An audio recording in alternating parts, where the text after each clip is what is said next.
Todo lo que has dicho es correcto. Como no hay nada absoluto, todo es relativo.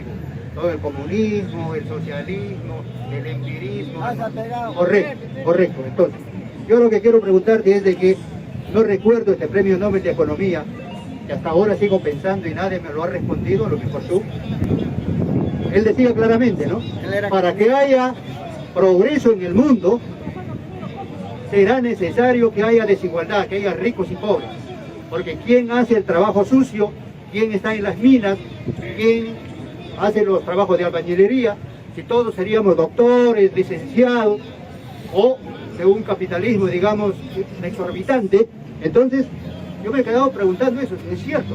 Para que haya desarrollo en el mundo, él ha dicho, vayan a cualquier rincón del país más desarrollado, hay ricos y pobres. Entonces la desigualdad, no sé, ¿qué me lo dices tú? Bien, en primer lugar, yo le digo al señor, ¿de dónde parte? Porque en el mundo, ya lo ha dicho él, hay desigualdad, hay opresores y oprimidos. Entonces, yo le pregunto al señor, ¿de qué doctrina parte? Yo parto de la doctrina de los oprimidos, y ahí parto yo. ¿El señor de dónde parte? Yo no soy oprimido, soy un ciudadano común y corriente. Yo no le he dicho que usted es oprimido. Que solamente hago señor, escúcheme, pues, usted ha hablado de la desigualdad. No yo, usted ha hablado de la desigualdad. Entonces, pues, por eso, pues, señor, pero por eso, pues, por eso. Se supone que usted no es una persona leída, y por eso hay que hablar con altura. Usted ha hablado de desigualdad, no yo. Esa desigualdad ha tejido dos modelos económicos, dos modos de producción. Una, la de una clase, y la otra clase. Han tejido dos filosofías y dos sociologías. ¿Con cuál de las dos usted se identifica? ¿Con el modo de producción privado o con el modo de producción colectivo? ¿Con la filosofía idealista o la materialista? ¿O con una clase dominante o una dominada que plantea la lucha de clases? ¿Con cuál? Para entrar un poco a intercambiar ideas. Carlos Marx decía, el capital por sí solo no tiene valor. Si esto no se une al trabajo, a la mano transformadora del ser humano, ninguno de los dos podría tener relevancia. Por lo tanto, el capitalismo, que hoy en día fustigamos de una u otra manera, no sé, ustedes analicen, nos permite también vivir, no digamos con esa solvencia tremenda, pero al menos trabajamos y determinamos. Entonces lo que yo digo es, por ejemplo, la pregunta es que este premio Nobel decía la desigualdad. Si no hay desigualdad no hay progreso. Entonces yo soy de provincia, he llegado a la capital, he trabajado y he estudiado. No me siento rico ni pobre, no, tengo una jubilación, he hecho algunos ahorros, he comprado mi casa, mis hijas son estudiantes. Entonces, dentro del capitalismo, yo me he movido, o dentro de todas las izquierdas me he movido de manera diferente, con mi trabajo. Señor, acá no estamos tocando personas, porque yo puedo estar mejor que usted. ¿Eso qué le interesa a ellos? Acá lo que nos interesa es qué posición política defendemos en el mundo para la humanidad. Eso es lo que discutimos acá, pero no discutimos cuestiones personales. Entonces, en ese sentido, usted ha leído mal el Capital. ¿Sabe por qué? Porque una cosa es capital para el modo de producción privado y otra cosa es capital para el modo de producción colectivo. Para Carlos Marx, el capital son la riqueza, los medios de producción. En cambio, para el capitalismo, el capital es el dinero. Pero no hay que confundirnos. Entonces, en ese sentido, yo pregunto, el sistema capitalista tiene más de 200 años en el mundo. Dame un país desarrollado. Ojo, más de 200 años en el mundo. Y me explica, según los economistas, qué es desarrollo. Países desarrollados, Japón, por su tecnología que ha derribado a imperios en el mundo. Este mismo micrófono está hecho en Japón, en la China. A lo mejor en la China, por ser el país más grande y más poblado del mundo, tiene pues también un cinturón de pobreza. Alemania es un país del primer mundo, ¿no? Inglaterra, son 7 los países que manejan la economía en el mundo. ¿De dónde vienen estos equipos? ¿No es de Japón o viene de acá del Perú? ¿Qué desarrollo? ¿Qué desarrollo? Es el desarrollo científico-tecnológico. Dígame. La utopía que escuchamos demasiadamente, que el hombre va a ser igual y que los derechos... No, no, señor, tú hablaste hace un rato de la lucha de clases. Es cierto, toda la vida desde que apareció el hombre sobre la faz de la tierra, ha ido luchando contra sí mismo, contra la naturaleza, para su beneficio y para los beneficios de los demás. Entonces, esto es interminable. Usted me dice que Japón, Alemania son países desarrollados. No me ha respondido qué cosa es desarrollo. Mira, amigo, yo le pregunto, de repente usted, vuelvo a repetir, está más documentado que yo. Dígame, ¿qué pasó en la segunda posguerra con estos países? Explíqueme, ¿qué pasó en la segunda posguerra? Después de la posguerra, todos los países quedan debilitados económicamente, socialmente, porque las guerras nunca suman 2 ni 4, suman 0. El país que gana una guerra, si gana Rusia, por ejemplo, no va a quedar pues intacto, va a quedar destruido, ya se le ve su economía que está por los suelos. Sin embargo, el mundo está luchando por ideologías. Antes se luchaba por la expansión territorial. Ya, hoy en día se lucha por ideologías. Y son palabras que yo le escucho hace 60 años y nada. Personas, amigo. No toques personas, amigo. No puede tener altura, amigo. No hay que tener altura. Míreme, señor. ¿Sabe por qué le pregunté qué pasó en la segunda posguerra? Porque la primera y la segunda guerra mundial fueron guerras convencionales. Fueron guerras de rapiñas por el reparto de los mercados en el mundo. Ahí está, el eje y los aliados. Yo pregunto, ¿qué pasó en la segunda posguerra? Porque usted me ha dicho que Alemania es desarrollado. Me ha dicho que Japón es desarrollado. ¿Sabe qué pasó? Se instauró el Plan Marshall, un fondo económico para los países que quedaron en las ruinas, producto de esta guerra mundial. Pero ese Plan Marshall, ese fondo económico, ¿a quién se la dieron?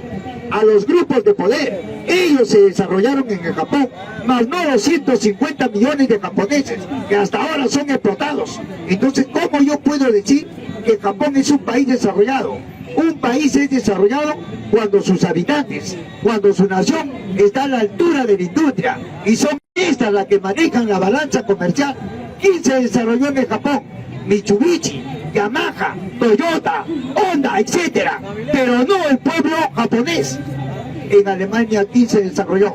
Ahí no está la Volkswagen, ahí no está IBM, ahí no está Siemens, eso, pero no el pueblo alemán que ahora está en crisis y están tomando las casas. Entonces, ¿de qué estamos hablando? Con el capitalismo no hay un país desarrollado. Lo que se han desarrollado son grupos de poder, pero no los pueblos del mundo. Ese es el sistema capitalista. ¿Por qué? Porque se basa en la propiedad privada. Y si el compañero ha leído un poco a Adam Smith, no estaría hablando así. Yo le pregunto, ¿qué plantea Adam Smith en esa gran obra La riqueza de las naciones? ¿Cómo cuestiona el capital de Carlos Marx la economía planificada colectiva? ¿Cómo? Adam Smith, el padre de la economía política. ¿Qué significa economía política? Administración de los bienes de la casa, del hogar, correcto. Pero para no hablar más, vamos a ser concretos. En el Japón, en Alemania, Estados Unidos, en el Japón mismo, 367.000 kilómetros cuadrados, tamaño del departamento de Loreto. ¿Cuánto es la extensión del Perú? 1.200.000. Ya, siga.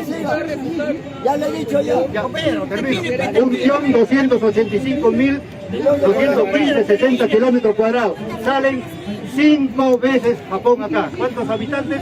33 millones, estamos hasta el cuello. En el Japón son 160 millones en este momento y su ingreso per cápita es arriba de los $50.000 para todos. No son empresarios, lógicamente, pero el ingreso per cápita del japonés y da trabajo a todos los migrantes del mundo, igual.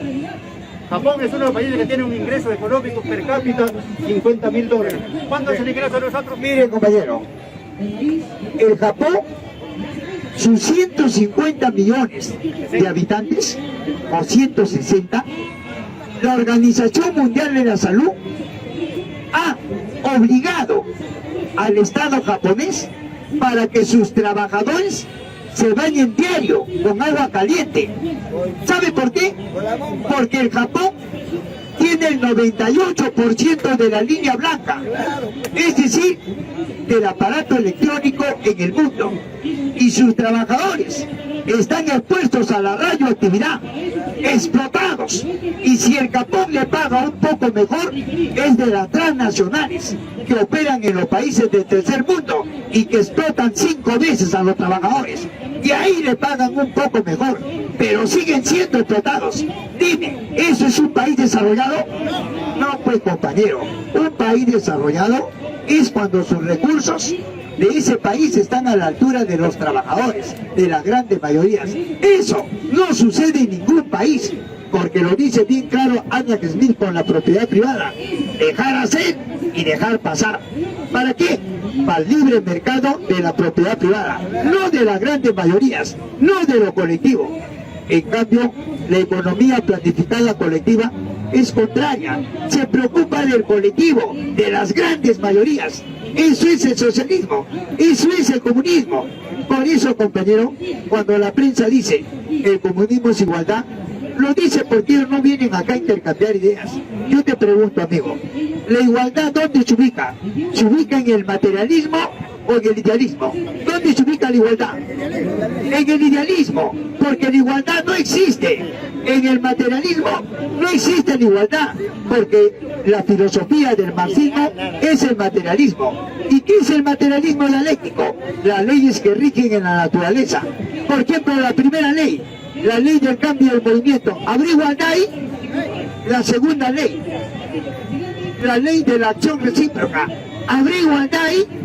La tercera ley, la interacción de cuerpos opuestos, ¿habrá igualdad? Y por último, las transformaciones. Entonces, ¿de qué igualdad estamos hablando? Entonces, compañero, no hay que repetir lo que escuchamos, sino investiga. Entonces, en ese sentido, yo pregunto, ¿cómo la concepción filosófica del capitalismo cuestiona a la concepción materialista del socialismo? ¿Cómo? Entonces, compañeros, para entrar en un debate no es pelear.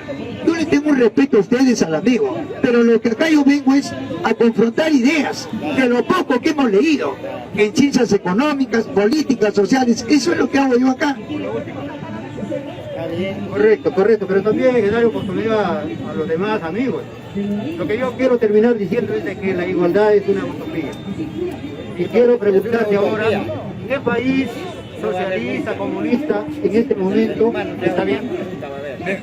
Ahora me pregunta a mí, ¿qué país ha sido o es comunista? ¿No? Y yo le respondo, la primera sociedad que duró 100.000 años, y todas las primeras sociedades en los países fueron comunistas. Hace poco lo expliqué. ¿A qué le llama comunismo, Mar? A la participación del hombre con la naturaleza. A eso le llaman. Ahora, después de 100.000 años se fractura la sociedad y surge la primera forma de explotación, la esclavitud, 5.000 años. Luego el feudalismo, 1.000 años. Y ahora el capitalismo, más de 200 años. Durante esa civilización no hay un país que sea comunista y tampoco hay un país que sea capitalista. Entonces, ¿qué hay? Dos clases sociales en cada país y en el mundo. ¿A través de qué? De la lucha de clases. Hay una clase comunista y hay una clase capitalista en lucha de clases. ¿Quién le va ganando? El comunismo en el mundo. Por eso el capitalismo está en crisis. ¿Me dejo entender, amigo? Bien, compañeros. Compañeros, voy a proseguir.